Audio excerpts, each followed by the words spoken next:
अच्छा दे बहुला लिखाना बालिया का पड़वा छोड़ी हमारा बना ले गे अपन तुला भरवा छोड़ी हमारा बना ले गे अपन तुला भरवा छोड़ी। मीठी मीठी बात को के में तू पटाई छोड़ नागे मीठी मीठी बात को के में तू पटाई छोड़ भर जोई तू माना तो दे में तू हटाई छोड़ा भर जोई तू माना तो दे में तू हटाई छोड़ा। भरोसा कर पगली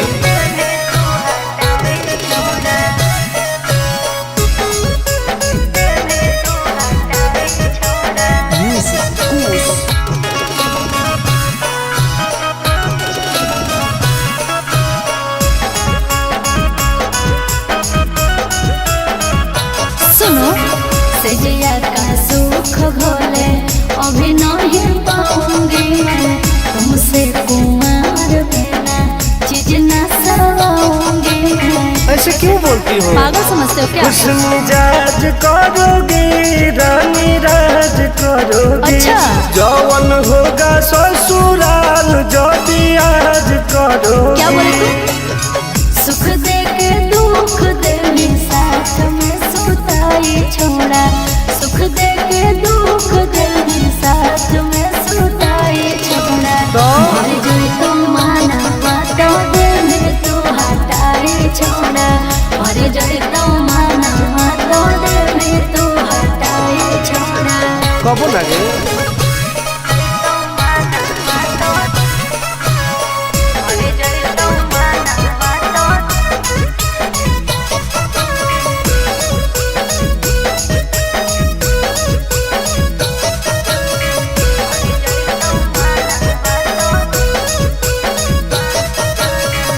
आनंद प्रकाश टुनटुन करो बरदास योगे जानते हुए जैसे होते हैं लड़के सभी। पागल हो क्या लगता है? नहीं देंगे तुमको धोखा एक बार दे के देखो मौका नहीं। मजा तुमको भी आएगा अच्छा? जब लगाएंगे हम चौका।